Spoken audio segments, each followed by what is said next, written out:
안녕하세요. 남편의 과욕 때문에 숨통이 막혀 이혼을 해버린 40대 아줌마입니다. 요즘은 어떤지 모르겠는데 제가 결혼할 때만 해도 그런 말이 좀 많았어요. 비슷한 수준, 비슷한 형편인 집안과 결혼을 해야 한다고요. 그러니까 저급하게 말해보자면 끼리끼리 만나서 살아야 잘 산다는 걸 말하는 거예요. 결혼을 직접 실천해보지 않았을 때는 그놈의 끼리끼리라는 말이 참으로 와닿고 이해가 되었습니다. 이론적으로는 제 안에 충분히 받아들여졌는데 이게 결혼하고 나서 보니까 끼리끼리라도 다 같은 종족은 아니더군요. 제가 이혼한 결정적인 이유가 저와 남편이 끼리끼리였기 때문이에요. 근로소득이나 집안 재력이 비슷했다는 겁니다. 나 참 비슷한 소득 수준의 사람과 결혼을 해도 이렇게 이혼이라는 결론을 내네요. 도대체 이혼도 안 하고 잘 먹고 잘 사는 사람들은 서로에게 어떤 존재인 거죠? 겪어보지 않아 몰라서 그러는데 차라리 정반대 성향의 사람이 나은 걸까요? 아무튼 제가 화딱지 나는 사연 하나 써보고자 이렇게 찾아와 봤네요. 남은 응어리를 여기서나마 풀어보고 가려 합니다. 재밌게 들어봐 주셨으면 해요. 말했다시피 저와 남편은 똑같이 중하층 형편의 비슷한 직종을 가진 채로 결혼을 한 사이예요. 남편은 자기가 하고자 하는 일은 열심히 하지만 들이는 노력에 비해 성과가 쉽게 안 나는 타입의 사람이었고 저는 남편이랑 비슷한 계열의 일을 했지만 입사한 지 얼마 안 된 신입이기도 했고 주어진 만큼만 하는 스타일이라 정해진 경제력 안에서 생활을 하려던 타입이었습니다. 스타일이 반대 같지만 제가 본 저와 남편의 공통점은 우선 같은 일을 하고 있다는 거였고 소득이 비슷한 데다가 똑같이 가난하다는 거였어요. 가난에 가난이 붙으면 완전 왕거지가 되는 지름길이라고 저와 남편의 결혼을 말리는 사람들이 있었는데 그때마다 남편이 제게 자기만 믿으라고 다른 사람 말이 뭐 중요하냐며 신의를 보여줘서 그걸 믿고 결혼을 하게 되었어요. 그때만 해도 제가 순수했고 사랑에 눈먼 둔치였네요. 저희는 역시나 돈을 모아봤자 티클만한 수준이었기에 미래 신혼살림을 위해서 결혼식도 단촐하게 진행을 하였습니다. 소규모 예식장이다 보니 하객 수도 눈에 익을 만큼 적었어요. 축하를 많이 받으면 당연히 그만큼 더 기쁘겠지만 저희는 더 행복할 앞날을 기리기로 하며 아쉬움을 달래었습니다.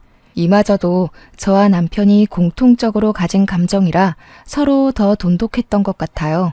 저와 남편은 사실 혼전 임신을 하고서 배부르기 전에 아이를 얻었습니다.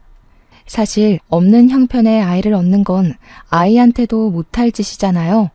그런데 저희가 좀 많이 뜨거웠습니다. 민망하게도 한순간의 욕구에 눈이 멀어 대책 없이 아이를 가져버린 거였어요. 그래도 결혼과 동시에 저희에게 찾아온 아이 소식은 저희가 가족이란 단어로 더 똘똘 뭉칠 수 있도록 만들어 주었어요.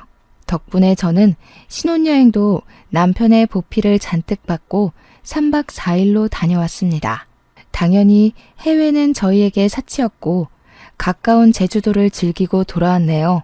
남편은 신혼여행 갔다 오고 나서 바로 축의금 정리를 했는데요. 짐 정리도 안 하고서 거실에 앉아 축의금 장부에만 매달려 있었습니다. 한참 계산기 두들겨가면서 펜을 끄적이더니 갑자기 혀를 끌끌 차더라고요.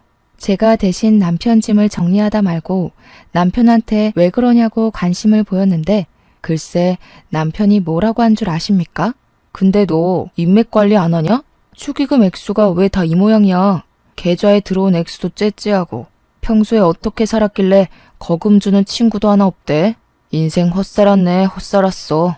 듣는데 굉장히 어이없는 거 있죠? 자기 하객수는 생각 안 하고 제 앞으로 들어온 돈만 보면서 고작 축의금 가지고 제 인성 문제를 논하는데 이거 저만 황당한가요? 그렇다고 남편이 저보다 월등히 많은 액수도 아니었습니다. 저희 둘 다 축의금 액수가 거기서 거기였다고요. 저도 축의금 장부를 얼추 봤었기 때문에 신랑 측 축의금도 엉망인 걸 알고 있단 말이죠. 그래서 남편한테 이런저런 부연 설명하면서 당신 액수도 그리 안 많지 않냐고 했거든요. 그런데 자기는 일부러 계좌로 들어오는 축의금은 안 받은 거라면서 봉투에 있는 축의금은 자기 쪽 액수가 더 많다고 본인이 더 째째하게 구는 거 아니겠습니까? 만약 계좌에까지 받아서 합쳐졌으면 저보다 훨씬 많았을 액수라고 뜬금없이 시비를 걸었습니다.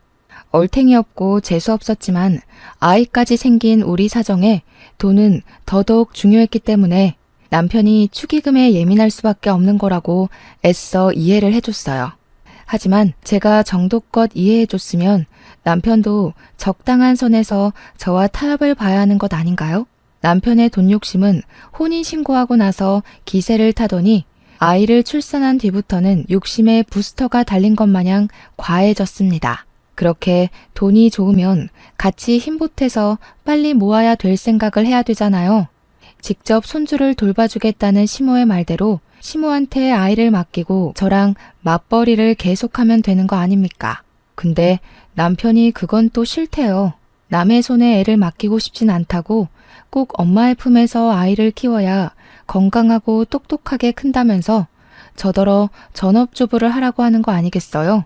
전문대학을 졸업하고 단 한 해도 쉬지 않고 직장인으로 살아왔던 제게 갑자기 경력 단절을 요구했습니다. 무슨 소리야? 내가 왜 멀쩡하게 하고 있는 일을 그만둬? 어머님께서 애 봐주신다는데 왜 그래야 돼? 내가 뭐 애 안 보겠다고 그랬어? 자기가 계속 돈돈거리니까 여태 그랬던 것처럼 같이 벌자는 거 아니야. 그러니까 이젠 안 된다고. 그땐 우리가 둘만 있을 때였고 지금은 애가 생겼잖아. 애한테 돈이 많이 들어가긴 해도 부모 손이 아닌 다른 사람 손 타면 애들이 커서 그때 받은 영향이 다 드러난다더라. 그냥 일 관둬. 내가 야근 늘리면 돼. 아직 아이가 1살 배기일 뿐인데 저희는 그때부터 벌써 서로 다른 육아 방식으로 다퉜습니다. 제 경력 단절 문제로 남편과 일주일 정도를 씨름하다 보니 제가 더는 지쳐서 못하겠더라고요. 애까지 보는 입장인데 남편이랑 같은 주제로 말씨름하는 게 체력 소진이 너무 많이 되었습니다. 그래서 그만 남편 뜻대로 사표를 내버렸죠.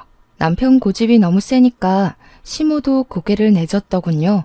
그렇게 아이가 유치원을 가고 초등학교 입학을 할 때까지 저는 계속 주부로 있었습니다. 남편 내조하고 아이 육아에만 신경 쓰는 퇴근이라고는 일절 없는 집 요정이 되었죠. 아이가 이제 초등학교를 가기 시작하면 슬슬 돈이 많이 들어가지 않습니까? 남편은 가난하게 자라서 그런지 아이 교육에도 욕심이 참 많더라고요. 그래도 유치원 때까진 애 교육관에 터치를 잘 안 하는 편이었는데 초등학교 입학을 하자마자 아주 선생님 납신 것처럼 애헴거리더군요. 과외며 학원이며 조그마한 애한테 이것저것 많이도 시키려고 했습니다. 이러면 아이도 힘에 부치지만 당연히 혼자 벌이하는 남편도 돈 대주느라 힘에 부칠 거라 생각했어요. 아니나 다를까 퇴근할 때마다 표정이 점점 썩어가더니 나중엔 애가 애교 부리면서 들러붙어도 귀찮아하기만 하고 기절하기 바빴습니다. 그렇게 힘든 것까진 이해하겠어요. 그래서 저도 내조를 더 잘하려고 했고 애가 남편을 성가시게 안 하도록 신경을 많이 써줬습니다. 그러나 갑자기 제게 다시 일을 구하라고 통보하는 남편의 요구는 정말 당혹스럽더군요. 제가 무슨 슈퍼맘도 아니고 일을 구하라고 하면 뚝딱 바로 취직이 되는 사람인가요? 제 나이가 당시 30대 중반을 넘어섰던 때였습니다. 경제 판국에서는 젊은 사람들이 자꾸 치고 올라오는데 무려 8여 년을 경력 단절로 살던 저한테 다짜고짜 일을 하라뇨. 물론 일은 할 수 있다고 쳐도 어떻게 그리 단번에 구해줄 수가 있겠습니까? 그렇다면 요즘 실업률도 올라가지 않았겠죠. 당연히 제 나이에 취업이 더 쉽지 않을 거 아니냐고요. 남편이 너무 힘들어하니까 저도 일을 알아보겠다고 제안을 수락하긴 했습니다. 그러면 좀 기다려줘야 되는 거잖아요. 그런데 남편은 제가 구직하는 기간조차 못 견디고 구직 시작한 지 한 달 만에 취직도 하나 못하냐고 저의 능력을 개무시했습니다. 한두 번이야 남편이 제 사정을 이해할 수 있도록 설득을 하려고 했는데 그게 했던 말을 또 하게 만드니까 결국 짜증이 폭발하게 되더라고요. 그러니까 애까지 스트레스 받게 하지 말고 학원을 줄이라고. 학원비 나가는 것만 줄여도 우리 생활비 반은 더 들어와. 네가 진작에 취직했으면 문제 없었을 일이야. 부모로서 애 학원 그만두게 하고 싶냐? 그러게. 평소에 좀 취업 잘 되는 걸로 자격증 하나 따놨으면 얼마나 좋아. 이래서 멍청한 것들은 거두면 안 되는 거였는데. 멍청? 말 다 했어? 당신은 대체 날 뭘로 보는 거야? 내가 당신 원하면 그대로 뿅! 다 되는 마법사인 줄 알아? 나도 노력하고 있어. 당신 혼자 애 키우는 것처럼 말하는데 당신이 돈 들여주는 건 고마워. 근데 그것 말고는 뭐 해준 것 있어? 우리 애 내가 다 키웠어. 언제는 나더러 전업주부하라고 난리더니 이제 와선 일을 하라고? 그래서 네가 애를 잘 보기나 했어? 애가 공부 게을리하고 매일 놀려고만 하던데 이게 네가 떵떵거리던 결과물이냐? 아휴, 돈 벌어다 주면 뭐하니. 집구석은 이렇게 답답하게 돌아가는데 집에서 애 하나 보는 게 뭐가 그렇게 힘들다고. 입이 대빨 나와서 툴툴거려? 차라리 나가서 막노동이라도 뛰던가. 머리 나쁘면 몸이라도 고생해야지. 저야말로 남편과 대화만 하면 가슴 중앙이 갑갑한 게 아플 지경이었습니다. 남편은 갈수록 말이 안 통하는 사람으로 변질되어 갔어요. 애가 할 일을 미루고 놀고만 싶어하는 이유도 다 남편 때문이었습니다. 어른들도 자기가 해낼 수 있는 역량이 있는데 아이라고 그 기준이 없겠습니까? 저희 애가 자기 역량보다 너무 과한 교육을 받는 탓에 스트레스가 늘어서 더 학원 공부에 손을 떼는 거였어요. 남편은 아이의 그런 모습을 볼 때마다 거기서 받는 피로함을 잔뜩 받아서는 저한테 우수수 풀어내곤 했습니다.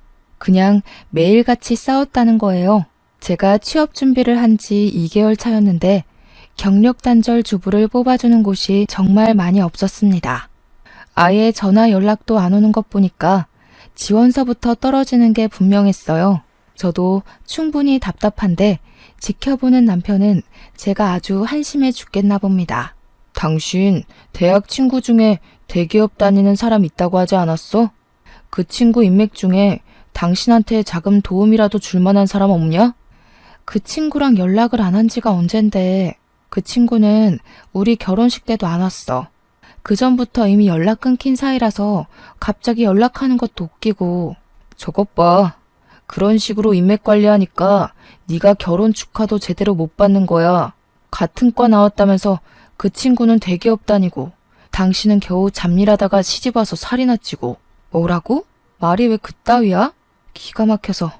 그러는 당신도 나처럼 거지꼴로 결혼한 주제에 왜 자꾸 나를 평가 못해서 안달인데? 재벌이나 되면 또 몰라. 자기도 산거지 주제. 골골거리는 중고차 타면서 뭘 그렇게 벤츠 타는 척 콧대를 세운대? 뭐야? 말 다 했어? 그래. 그럼 돈 많은 남자 만나서 결혼하지 그랬어. 아, 그림의 떡일 뿐이려나? 하긴 돈 많은 남자가 당신같이 촌티나는 여자를 눈에 담을 리가 없겠지. 저희는 이제 서로 조금만 신경을 건드려도 고함이 오갈 정도로 상대에게 질린 상황까지 와버렸습니다. 붙어있기만 하면 입씨름이 오가니 어떤 날에는 애가 나서서 우리 사이를 파고들기도 하고 일부러 저희를 떨어뜨려 놓기 위해 멀리서 부르기도 했어요. 돌이켜 생각해보니 아이한테 제일 미안했네요. 아이의 눈물겨운 마음도 몰라주고 못된 부모였던 저희는 당시 서로에게 쌓인 원망밖에 안 보였습니다. 남편은 술을 먹든 말든 툭하면 저를 갖고 다른 잘나가는 여자들이랑 비교까지 했어요. 한동안은 그놈의 대기업 다니는 친구 얘기만 주야장천 짓거리더니 어느 순간부터는 누군 처가댁이 잘 사네, 누구는 아내가 똑똑해서 재테크로 몇 억을 버네 등등 어디서 그런 소리를 듣고 오는 건지 그런 집안이 부럽다고 그렇게 노래를 불렀어요. 저는 멀쩡한 정신으로 그딴 술주정을 듣는 것도 꽤나 스트레스였습니다. 그래서 남편이 과하게 취해서 온 날이면 몰래 몇 대 패기도 했어요. 일부러 남편 옮겨주는 척하면서 몇 번을 밟고 귀싸대기 날리고 코를 비틀어버리기도 했죠. 아니, 들을수록 웃기잖아요. 자기는 결혼 전이나 후나 고작 연봉 몇십만 원 오른 게 다면서 저한테만 과한 요구를 바라니까 완전 진짜 재수없지 않습니까? 머리통을 안 후려치곤 못 베긴다니까요. 그래도 저희 부부 때문에 아이 교육에까지 피해가 가면 안 되잖아요. 저는 아이 크는데 문제 없도록 사방팔방 일자리를 찾으러 뛰었습니다. 나중에는 체면이고 뭐고 정말로 취업이 절실해서 오랜만에 대기업 다니는 친구한테 연락을 하기도 했어요. 그 친구와는 대학 졸업하고 나서 사적으로 연락을 해본 적이 없습니다. 저희가 그렇게 막 친한 사이는 아니었어요. 그러나 같이 강의 들은 적이 여러 번 있어서 막 안 친한 것도 아닌 애매한 사이였습니다. 제 전화를 받은 친구는 조심스럽게 알린 제 사정을 듣고선 흔쾌히 환대를 해주었습니다. 의외였어요. 보통은 연락도 안 하던 친구가 연락한 것만으로도 당황스럽잖아요. 그런데 친구는 저를 대학 동기였다는 이유만으로 반겨주어서 고마웠습니다. 내 동생이 플로리스트하거든. 그게 생각보다 여기저기 쓰일 때가 많은 자격증이더라고. 동생한테 말해놓을 테니까 내일 한번 찾아가 봐. 주부인 제가 바로 사무직에 뛰어드는 건 어렵다고 배려해준 친구 덕분에 저는 친구 동생네 꽃집에서 꽃꽂이하는 일을 하게 되었는데요. 친구 동생도 제게 미리 실습하면서 플로리스트 자격증을 따보라고 권유를 하더군요. 요즘은 호텔에서도 플로리스트를 고정 직원으로 뽑는다면서 자격증 따서 호텔로 취직해보라고 방법을 알려주기도 했습니다. 그래서 저는 친구랑 친구 동생 덕분에 적당한 수익을 받으며 일을 배우게 되었고 정말로 플로리스트 자격증을 손에 쥐게 되었습니다. 얼마나 감사한 사람들입니까? 친구랑 친구 동생이 아니었다면 저는 아마 막노동하면서 몸도 마음도 엄청나게 고생하며 늙어갔을 겁니다.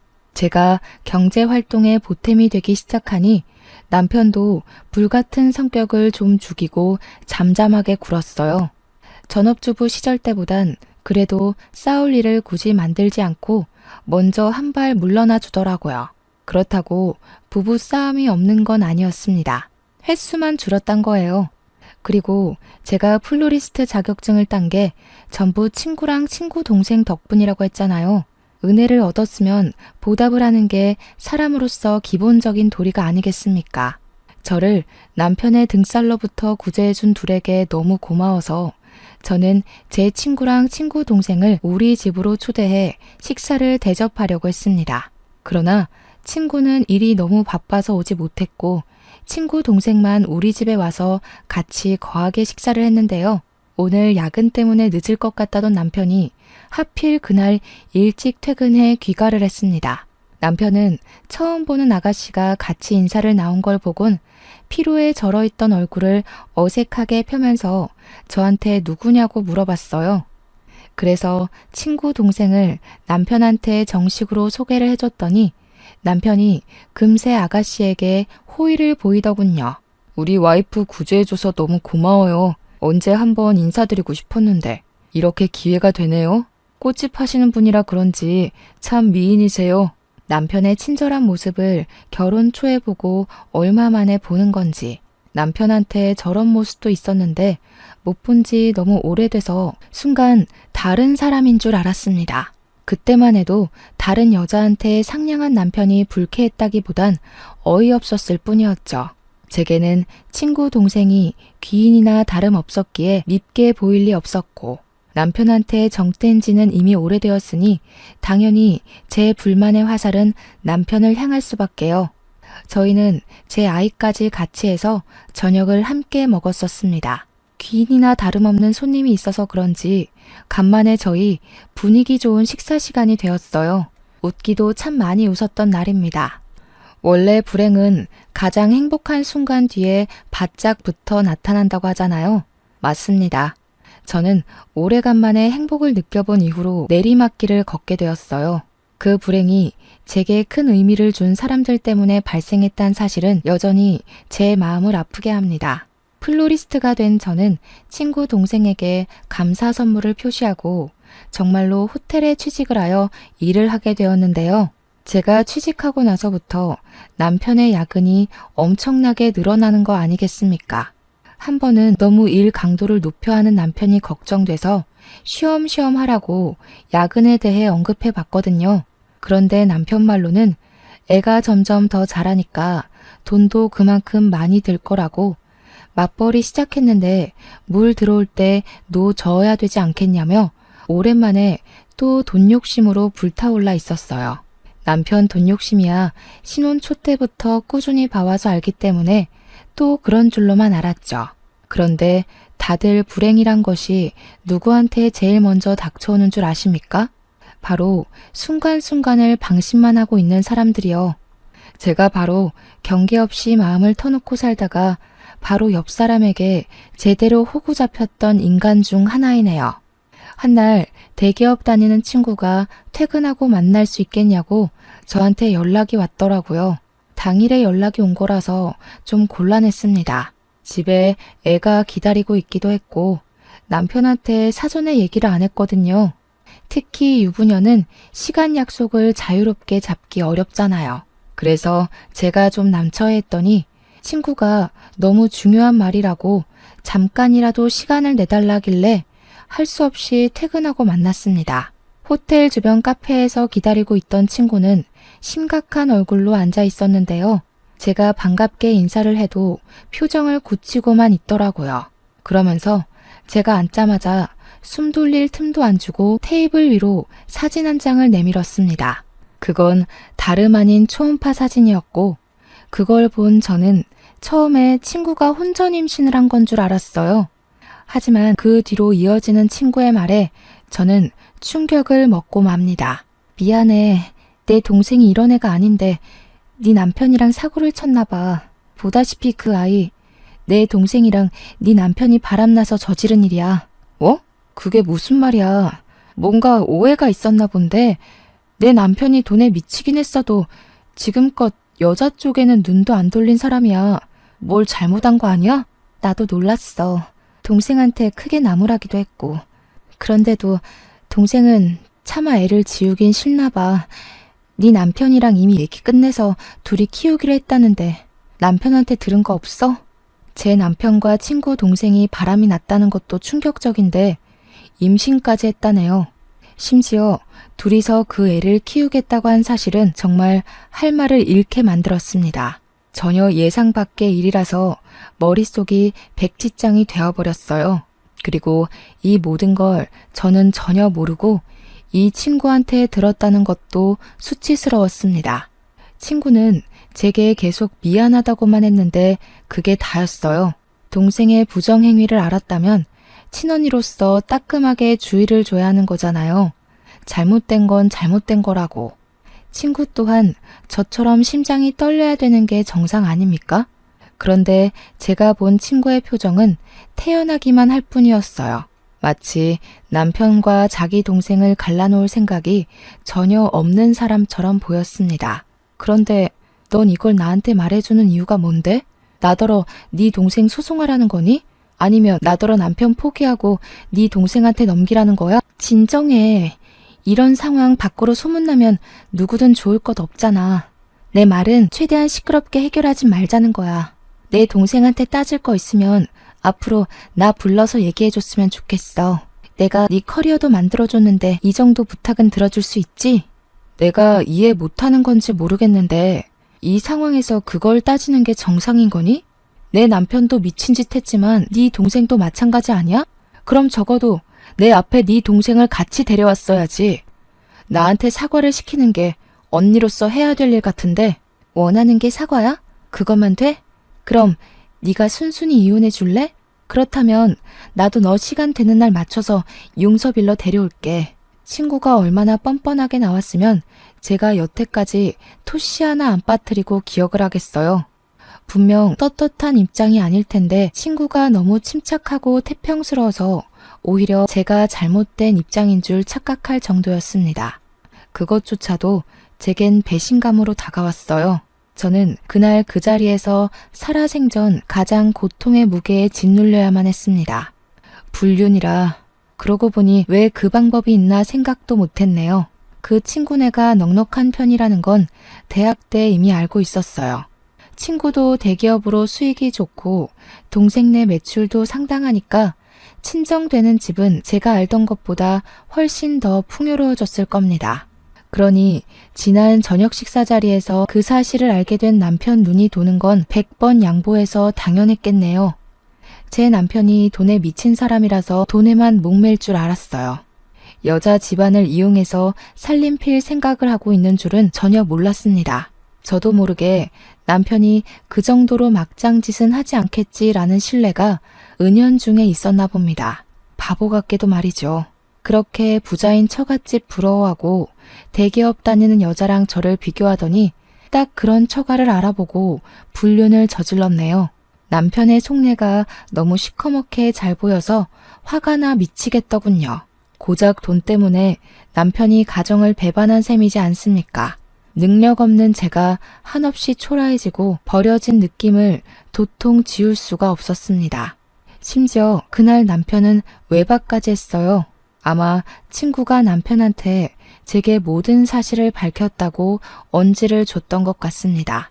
남편 없는 그 새벽에 저는 모든 게 저를 돌아선 것 마냥 혼자가 된 느낌을 받았어요. 앞날이 너무 막막했고 무서웠습니다. 돈돈거리는 소리 듣기 싫어서 그렇게 핏줄 세어가며 싸웠는데 그렇다고 이렇게 불륜을 저질러버리라는 건 아니었거든요. 어떻게 그깟 돈 때문에 가족을 등질 수가 있나요? 토끼 같은 우리 새끼를 버릴 수가 있죠? 제 인생의 전부인 존재는 우리 딸 하나뿐이었지만 이 전부를 가질 수 있도록 해준 건 남편인데 그런 사람의 배신은 생각보다 큰 충격이었습니다. 같은 공간에서 숨쉬는 것도 싫었을 만큼 미워했어도 우리 딸의 아빠라는 생각에 이혼까진 염두해 본 적이 없는데 저 혼자 이 가정 하나 지키겠다고 마지막 남은 예의를 붙들고 있었네요. 참 씁쓸했습니다. 그럼에도 제가 혼자가 아니라는 인식을 일깨워준 사람 덕분에 똑바로 정신을 차릴 수 있었어요. 그건 바로 무엇과도 바꿀 수 없는 딸의 존재였고 그저 엄마가 슬픈 게 싫다고 위로해주는 우리 딸애를 보고서 다시 기운을 차릴 의지를 찾았습니다. 그때부터 저는 이혼을 마음먹었고 저와 딸에게 상처를 준 남편을 망가뜨릴 각오로 결심을 하였습니다. 저는 친구가 지난번 제게 주고 갔던 초음파 사진을 챙겨서 여전히 가난에 허덕이며 살고 있는 시댁을 오랜만에 찾아갔어요. 손주를 데리고 연락 없이 찾아온 저를 시부모가 순수하게 반겨주었는데요. 내내 제 표정이 좋지 않자 걱정을 해주셨습니다. 시부모는 없는 살림에 시집 와준 제게 항상 고맙다고 하는 분들이었어요. 남편이 워낙 돈 욕심이 많아서 시부모한테 용돈 한 번 준 적 없었는데 제가 생활비나 월급을 아껴서 시부모 생신날 한 번씩 용돈을 드리고 했거든요. 제 마음을 갸륵하게 여겼던 시부모는 저를 자기 아들만큼이나 좋아해준 사람들입니다. 그런 고마운 분들에게 남편과의 결별 예고를 해야 하는 것이 참 죄송스러웠지만 제가 이미 딸이랑 저만 생각하기로 각오를 했잖아요. 그래서 저는 어렵사리 입을 떼서 시부모에게 이혼 소송 의사를 밝혔고 그간 있었던 일을 다 고백했습니다. 그런데 돌아오는 시부모의 반응은 그렇잖아도 절벽 끝에 서 있던 저를 한 걸음 더 물러나게 만들었어요. 역시 팔은 안으로 굽는 게 맞는 건데 제가 뭘 기대했는지 모르겠네요. 제 이야기를 잠자코 듣고 있던 시부모는 자기 아들에 대해 실망을 하기보단 제게 대신해서 사죄하는 방법을 택했고 하는 말을 듣다 보면 결국 결론은 아들 편이라는 게 느껴졌습니다. 우리 아들이 제 나름 살 길을 찾다 보니 그런 만행을 저질렀나 보네. 죽어라 노력해도 우리 집 가세가 안 일어나니 돈 많은 처가 도움이라도 받고 싶었을 텐데 있는 처가라곤 그 나물에 그 밥이니. 어미야, 착한 네가 이해 좀 해줘라. 우리 아들 그간 이쪽 저쪽 지가족 먹여 살리느라 고생을 너무 많이 했잖니. 네가 이혼만 해주면 우리가 너한테 돈 좀 떼줄게. 어머님, 불륜을 두고 그런 식으로 말씀 그렇게 하시면 안 되죠. 그게 지금 저를 앉혀두고 하실 말씀이세요? 어쩔 수 없이 남편 편드는 건 부모 자식이니까 제가 어떻게 이해해 보겠는데 저더러 용서해달란 소린 하지 마셔야죠. 저랑 남편은 피 한 방울 안 섞인 남이에요. 일말의 양심이 있다면 남편을 나무라셔야 하는 거 아닌가요? 그래. 우리가 다 미안하구나. 다 잘못했어. 그러니 그냥 이혼 좀 해주거라. 우리도 남은 생 새 사돈 도움받아서 기 펴고 살 생각하니 차마 어미 널 붙잡기가 싫은데 어쩌겠니? 어차피 우리 아들은 너한테 마음 떴다. 껍데기 안고 사는 건 너도 실증 날 거 아니냐. 아들 말 들어보니까 친구 도움받아 겨우 취직했담서. 먹고 살 길 마련해준 빚 갚는다 치고 눈 감아줘. 어이없지 않나요? 시부모는 자기들의 형편없는 자존심을 스스로 자책하면서 도리어 저보고 이혼을 해달라고 부탁을 했습니다. 무슨 이런 경우가 다 있는지 모르겠어요. 왜 다들 잘못을 저질러 놓고도 저렇게 뻔뻔하고 양심이 없는 걸까요? 분명 저는 가만히 있다 봉변당한 사람인데 누구한테도 사과를 받지 못했습니다. 이런 식이면 정말 사람 하나 매도하는 거 일도 아니겠어요? 다들 나쁜 일에 이렇게 쿵짝이 잘 맞으니 당하는 사람들이 뼈도 못 추리고 절망하나 봐요. 역시나 시가에는 잘해봤자 본전이거나 손해일 뿐인 듯 합니다. 제가 무슨 부귀영화를 누리겠다고 시부모한테 효도를 했는지 모르겠어요. 저는 그저 자기 아들한테 외면받는 시부모가 불쌍해서 대신 챙겨줬던 것뿐인데 결국 돌아오는 마음은 불륜녀한테 남편을 보내주라는 결론뿐이네요. 온갖 가여운 멘트를 남발하면서 남편의 불륜을 감싸주는 시부모에게 기가 막혀서 합의가 아닌 소송을 걸겠다고 통보했고 시부모는 부잣집 사돈을 얻을 수 있다면 흔쾌히 소송을 받아들이겠다고 했습니다. 제가 시가에 찾아간 걸 시부모가 남편한테 연락을 했는지 집에 돌아가니까 남편이 기다리고 있더라고요. 매일 불같이 화만 내던 남편이 이번에는 의외로 제 앞에 무릎을 꿇었어요. 잘못한 건 아나 보네 싶어서 뭐라고 짓거리나 들어보자는 심산으로 팔짱만 끼고 있었는데요. 아니, 글쎄 무릎 꿇고 빈다는 소리가 겨우 합의 이혼하자는 말이 아니겠습니까? 잠시나마 남편의 변명을 기대했던 제가 한심하네요. 다른 사람뿐만 아니라 남편조차도 제게 뭘 잘못하고 있는지 판단이 안 서나 봅니다. 나 가진 것 없는 집안 자식인 거 알잖아. 안 그래도 형편없는 남자인데 소송까지 당하면 윤진이 집안에서 나를 받아주겠어? 이렇게 부탁할게. 양육비도 꼬박꼬박 보내고 이 집 명의도 당신 단독 명의로 다 바꿔줄게. 재산 분할도 필요 없어. 당신 다 가져. 그러니까 제발 나 몸만 건사하게 조용히 보내주라. 이젠 실망할 것도 없다. 당신은 살면서 나한테 내도록 돈 뽑아 먹을 생각만 하더니 결국 돈 많은 사람 찾아 떠나는 게 목적이었나 봐? 그래, 어디 등배 따뜻하게 잘 먹고 잘 살아봐. 그래봤자 불륜 가정이 얼마나 오래 갈지 모르겠지만 네가 한 약속이나 똑바로 지켜. 네가 분명 네 입으로 몸뚱아리만 나가겠다고 했다. 당장 각서 쓰고 지장 찍고 부동산 명의 나한테 다 돌려놓고 바로 꺼져. 그날로 남편은 제 말대로 자차까지 제 명의로 돌려놓고 저한테 합의 이혼을 받아내 저희 곁을 영영 떠났습니다. 남편 보내고 나니 같이 산 수년의 세월이 송두리째 날아간 게 뼈아프게 느껴지더군요. 구멍난 가슴에 바람이 숭숭 들어서 한동안은 회의감이 들었습니다. 그래도 별 볼 일 없는 놈이란 거 알았던지라 하루 지나고 나니 역시 이혼하길 잘했단 생각이 들더라고요. 남편이 자기 짐은 필요 없다고 빼다 버려도 좋다길래 시가로 보내려고 정리 중이었는데 생각해보니까 남편이 상간녀 소송하지 말란 조건은 내걸지 않았더라고요. 아무래도 이혼하면서 제가 재산을 다 몰수해온지라 어찌 보면 이득 본 이혼을 했는데도 상간녀 소송은 해야겠는 거 있죠. 잘못을 모르는 건 남편도 시가도 마찬가지였지만 상간녀 집안도 제대로 배워야 될 거 아닙니까? 뭐든 처음이 쉬우면 그 다음은 실수가 아니라 습관이 되는 거잖아요.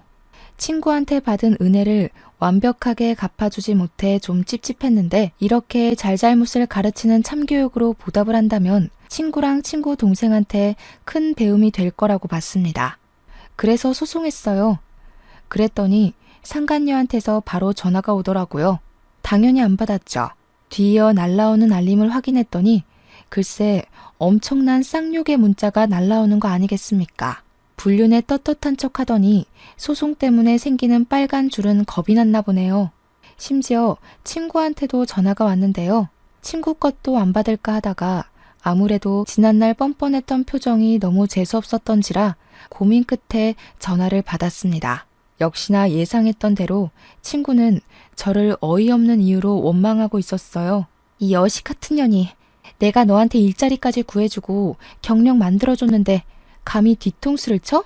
니까지 것도 동기라고 반갑고 불쌍해서 호의 좀 베풀었더니 이런 식으로 돌려받을 줄은 몰랐네. 결국 고소를 했겠다. 너 때문에 우리 집이 얼마나 발칵 뒤집혔는 줄 알아? 그땐 내가 널 잘 몰랐지. 네 동생이 남의 뒤통수를 이리 무섭게 치는 사람인 줄 알았으면 나 너랑 처음부터 친구 안 했어.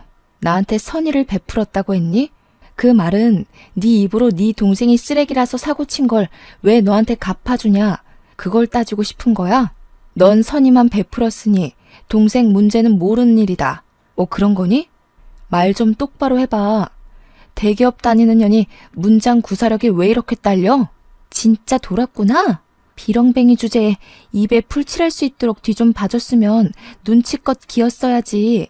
지렁이도 밟으면 꿈틀하는 거 보여주고 싶었나 본데. 야, 너 딱 기다려. 내가 가서 제대로 밟아줄 테니까. 무작정 전화를 끊어버린 친구는 정말로 저희 집까지 찾아왔습니다. 상간녀인지 남편인지 친구한테 집 주소를 알려주었겠죠. 다 같은 한 통속이잖아요. 초인종도 안 누르고 주먹으로 현관문을 무작정 내려치는 수준이 벌써부터 저급하다는 걸 드러내고 있었어요. 저는 딸애를 방으로 피신시킨 후 대문을 열었습니다. 친구가 막무가내로 저를 밀치며 넘어뜨리더군요. 그러면서 제 머리를 잡는데 순간적으로 일어난 일이라서 허우적거리기만 하다가 겨우 친구 얼굴을 확인했습니다. 별것도 아닌 게 까부네. 우리 아빠가 누군지 알아? 동네 잡일하는 너네 아빠랑 달리 우리 아빠는 무려 2급 공무원이야. 우리 아빠한테 말만 하면 찌꺼기 같은 너네 부모님 순식간에 쓸어버릴 수도 있어. 까불 사람한테 까불어야지. 알았으면 당장 고소 취하해. 무릎 꿇고 고개에 쳐박아야 되는 입장이면서 돈 있고 빽 있다고 기세등등하게 나서는 친구 꼴이 같은 어른으로서 무척 쪽팔리더군요. 어쩜 전 남편과 다를 게 없는 건지 보니까 끼리끼리 잘 어울린 듯 싶었어요.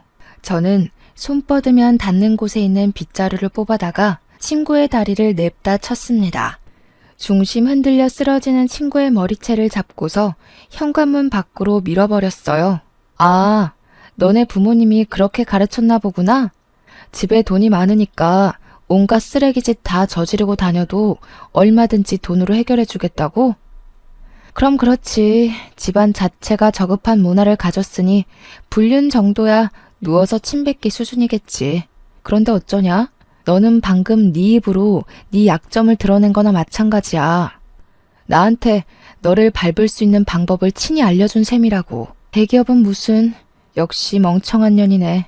미친년이 뭐라는 거야. 내가 이 옷 세탁비도 물을 거야. 네 수준의 네 월급에 몇 년을 시달려야 갚을 수 있는 옷값이거든? 네가 감히 우리 집에 먹칠을 하고도 무사할 것 같아? 살고 싶으면 당장 소송 취하라고. 너네 그 잘난 집에는 소송이 제일 약과일 텐데 진짜 취하해도 괜찮겠어? 소송 취하하면 그 다음에 네가 알려준 약점밖엔 답이 없는데. 너희 아빠 2급 공무원이랬지? 과연 네가 네 아빠 발목 잡는 짓을 해도 너희 아빠가 돈으로 해결을 해줄까? 내가 죽을 때까지 쫓아서 너네 아빠 권위 무너뜨리는데 온갖 짓을 다 할 건데 그거 감당할 자신 있어서 고작 소송 가지고 이 난리니? 자기 아빠 얘기를 하니까 그제야 친구 표정이 살짝 흔들렸습니다. 자기가 가진 백은 아빠가 다인데 그걸 망가뜨리겠다고 한 거니 주춤할 수밖에 없겠죠. 높은 위치에 있을수록 겸손하고 조심해야 한다는 걸 망각한 모양입니다. 고작 거지 나부랭이 말에 내가 쫄기라도 할 것 같아? 우리 아빠를 걸고 넘어지시겠다. 그럼 너네 부모님은 무사할 것 같니? 누가 누구더러 멍청하다 지랄하는지 모르겠네. 그래, 어련하시겠어. 불륜이 뭐 자랑이라고 동네 떠나가라 따지고 있는지 모르겠다. 네가 마음 먹을 수 있는 짓 나라고 못할 것 없지. 원래 내려갈 곳 없는 사람이 더 무서운 거 알지? 내가 마음만 먹으면 네 아빠뿐만 아니라 너랑 네 동생 인생까지 제대로 밟아버리는 수가 있어. 그런데도 나한테 고개 쳐박을 용기가 안 나니? 나 정말로 너네 아빠 찾아갈 건데? 제 말에 더는 대꾸하지 못하던 친구는 결국 제게 선을 제대로 넘었는데요. 자기 성질을 주체 못해서 손을 부들부들 떨더니 누가 버려놓은 아이스 커피를 주워다가 제 얼굴에 뿌려버리는 거 아니겠어요? 와, 사람이 속에 화가 부글부글 차오르면 몸을 주체 못한다는 걸 그날 처음 느꼈습니다. 도리어 커피를 쳐맞아도 마땅할 상간녀 언니한테 제가 당했으니 그 분노가 가늠이 되시나요? 이게 상식적인 순서인지 모르겠어요. 이걸로 모자라 친구가 끝내 스스로 매벌짓까지 해버렸는데요. 네가 왜 부모를 언급해도 꿈쩍 안 하는지 알겠네. 너한테 딸이 하나 있다고 했지? 보니까 나온다고 어디 꽁꽁 숨겨놓은 것 같은데 딸내미는 아니? 네가 산 거지라서 남편한테 버림받은 거? 친구가 다짜고짜 제 딸을 찾아 집 안으로 들어가 버리는 바람에 제 이성의 끈은 탁 풀리고 말았습니다. 신발장에 버려졌던 빗자루를 다시 들고서 쫓아가 친구를 덮쳤어요. 제 딸한테 이 더러운 년을 보여주는 건 어떻게든 막고 싶었습니다. 그래서 친구가 먼지 구덩이 속에서 눈도 못 뜨도록 신명나게 혼내주었어요. 내 딸 건드리는 순간 너네 집안은 그대로 황천길 직행인 줄 알아. 조용하게 소송 걸어주려고 했더니 네 성질머리 때문에 안 되겠다. 똑똑히 기억해. 너네 집안 얼굴에 먹칠한 건 난년으로 태어난 너랑 네 동생 때문이라는 걸. 저는 그대로 친구를 내몰아 현관문 밖으로 쫓아버렸고 빗자루를 내던지며 꺼지라고 소리친 후 문을 닫아버렸습니다. 친구 사이는 이미 개나 줘버린 지 오래고 얘도 더 이상 저를 친구로 생각 안 하는 것 같으니 저도 기회와 경고는 이쯤에서 그만둬야 될 것 같더군요. 괜히 어설픈 자비를 베풀었다가 저만 등신 호구가 될 지경이었으니까요. 그 길로 저는 모든 연락을 수신 차단해버렸고 플로리스트 상간녀가 강사로 일하는 꽃집에 전단지까지 만들어서 확 뿌려버렸어요. 길 지나다니는 사람들이 한 번씩 바닥에 떨어진 전단지 쳐다보고는 혀를 끌끌 차면서 손가락질 당하게 만들려고 작정한 짓입니다. 아니나 다를까 제가 전단지 뿌린 지 이틀 만에 상간녀가 꽃집 문을 닫아버렸더라고요. 문 닫고 숨는다고 불륜이 어디 손쉽게 숨길 수 있는 수치인가요? 유리문에 개인 사정으로 당분간 휴업한다고 적혀 있었는데 제가 그 메모를 비켜가며 보기 좋게 전단지를 도배하고 왔어요. 그리고 인터넷에서 규모 큰 맘카페에도 상간녀와 전남편의 불륜 사실을 전부 올려버렸습니다. 댓글이 실시간으로 수십 개가 떠오르는데 전부 욕밖에 없더라고요. 저 대신해서 신박하게 욕을 퍼부어 주시는 맘들을 보고 얼마나 속이 시원했는 줄 아시나요? 그 때문에 저희 지역구에서 전남편과 상간녀 스토리가 웬만큼 퍼졌는데 그게 상간녀 아빠한테까지 결국 영향을 끼쳤더군요. 어느 순간부터 맘카페 댓글에 상간녀가 어디 관리청장 딸이라고 소문이 퍼져서 상간녀 아빠 건의에 정말로 위협이 가해진 것 같았어요. 그 뒷일은 안 봐도 비디오네요. 그리고 진짜 답없는 사건이 하나 더 들려왔는데요. 전 남편은 역시 제 기대를 저버리지 않았더라고요. 맨몸으로 친히 불륜녀 집안에 들어간 주제에 감히 부잣집 친정 두고서 또 다른 여자를 안아버렸다는 거 아니겠습니까? 상간녀가 억울하다고 전 남편 약점 좀 알려달라고 저희 집으로 우편물을 보냈었어요. 굳이 제가 답장을 안 해도 이미 전 남편의 약점을 알지 않을까 싶어 내버려 뒀습니다. 전 남편은 돈 없는 사람이거든요. 돈 때문에 이런 미친 짓을 계속하는 것이니 돈줄 끊는 것만으로도 큰 복수가 될 겁니다. 역시나 상간녀도 그럴 거라 싶었는지 결혼 생활 1년도 못 버티고 이혼 소송으로 전 남편과 전 남편 집안에게 빚더미를 안겨주었다네요. 그리곤 우편으로 제게 그동안 미안했다고 사과문을 써줬는데 그마저도 무시해버렸어요. 자기가 그 불행을 겪어보고 사과를 하는 건 자기 마음 편하려고 하는 짓밖에 안 되는 거잖아요. 어쨌든 전 남편이랑 시간은 손가락 쪽쪽 빠는 신세를 면치 못했겠네요. 그러게 얌전히 본인 분수에 맞게 살았으면 알거지는 면했을 거 아닙니까? 사람 욕심이 이렇게 무서운 거예요. 이성적으로 적당선을 지키며 살라고 만들어진 존재가 인간이라는 동물인데 어쩜 그리도 짐승이길 자처했는지 모르겠습니다. 그러거나 말거나 저는 위자료도 받아 살림이 좀 편해졌고요. 뜻하지 않게 화제거리로 인기를 얻어 맘카페에서 운영자로 직위가 올라갔어요. 운영자들한테는 육아 관련 광고나 협찬이 들어와서 딸아이한테 도움도 되고 참 좋더라고요. 요즘 세상에선 이혼이 흠도 아니고 미혼모도 흠이 아니잖아요. 남부럽지 않게 잘 먹고 잘 살기만 하면 되는 개성시대가 아니겠습니까? 제게 떨어진 재산으로 저는 우리 아이가 아빠 없다는 소리 듣지 않게 피땀 흘려 키울 겁니다. 욕심 없이 더도 말고 덜도 말고 딸의 행복에만 집중하며 살 거예요. 모두가 돈벼락 맞기를 바라지만 내 수중에 과분한 욕심은 버릴 수 있는 용기가 있었으면 좋겠어요. 돈이란 게 종이 쪼가리일 뿐이지만 사람의 전두엽을 조종한다는 말이 맞는 것 같더라고요. 어쨌든 앞으로 제게 떨어질 악재는 이걸로 끝이었으면 싶네요. 사연은 여기까지입니다. 편안한 밤 되세요.